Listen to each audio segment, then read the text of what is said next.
Bonjour. Cette année, au Collège de Revard, nous avons décidé de réaliser le projet de fusée à eau. Nous nous sommes mis dans la peau des chercheurs. Après, nous avons imaginé nos plans à nous. Nous avons réalisé des expériences et pris des mesures. Et ensuite, nous avons exploité les résultats. Chaque groupe a réalisé des bases de lancement. Nous allons vous présenter le système que nous avons choisi pour faire décoller nos fusées à eau. Nous avons choisi le système du Gardena. En fait, un tuyau relie une pompe et la fusée. Lorsqu'on appuie sur la pompe, de l'air est envoyé dans la bouteille, ce qui a pour conséquence d'augmenter la pression dans la bouteille. Pour faire décoller la fusée, il suffit d'appuyer sur la partie orange du Gardena. Pour cela, deux équerres sont fixés à la partie orange du Gardena. Deux ficelles sont accrochées aux deux équerres. Les deux ficelles sont reliées entre elles et lorsqu'on tire sur la ficelle, la partie orange se baisse, ce qui libère la bouteille. Quand on pompe, l'air passe dans le tuyau et arrive dans la bouteille. La bouteille est retenue par un bouchon en caoutchouc qui est troué pour que l'air passe dedans et aille dans la bouteille. Elle est aussi retenue à la base par une fourchette en aluminium que l'on glisse entre des sardines installées en quinconce autour de la fourchette. Quand il y a assez de pression, on tire et la fusée décolle. Nous avons construit une base de lancement pour fusée à eau spéciale bouteille Coca. Que nous avons mis sur 4 planches que nous avons glissées entre elles. Puis nous avons fait un trou au milieu où nous avons mis un bouchon en plastique raccordé à un tuyau pour le raccorder à une pompe. Et ensuite, on a pris deux barres de fer qu'on a bloquées avec deux boulons et des crochets, là, des sortes de crochets. Et puis on les a montés sur des crochets en L qu'on a bloqués avec un crochet en S pour que la bouteille soit bien stable quand on va pomper pour qu'elle parte.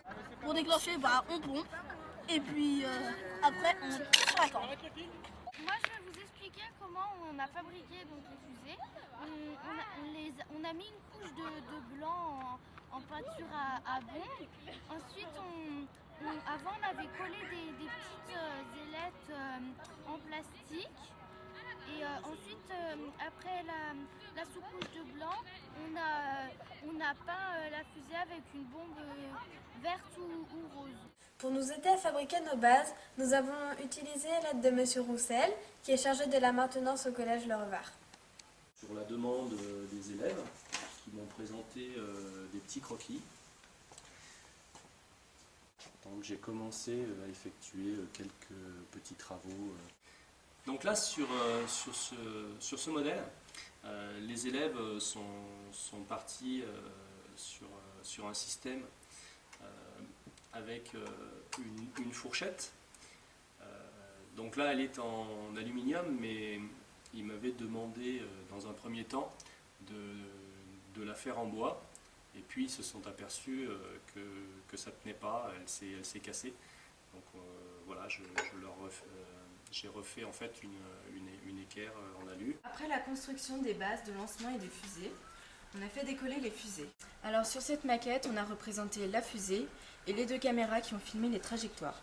Alors cette caméra a filmé la trajectoire dans le plan jaune et cette caméra a filmé la trajectoire dans le plan rose. Ensuite, avec Monsieur Volk, maître de conférence à l'ENS de Lyon, on a fait des films en 3D à l'aide des logiciels Avimeca et Maple. Vas-y, c'est bon! On est en train d'analyser les films qu'on a fait la dernière fois Et de compter les différents positionnements de la fusée lors du vol afin d'obtenir Un film en 3D. On va aller lire avec le programme les différents tableaux. Le programme il va calculer aussi la vitesse donc des trajectoires basées sur les positions des fusées que vous avez cliquées sur les différentes images. À la fin des séances, chaque groupe a obtenu les trajectoires en 2D et en 3D de sa fusée à air et la trajectoire en 2D et en 3D de sa fusée à eau. Donc, cela nous permet de savoir à quelle hauteur est montée la fusée et de savoir à quelle vitesse elle est allée, puisque plus les points sont foncés comme au départ, la vitesse est faible, et plus les points sont clairs comme au milieu, la vitesse est élevée.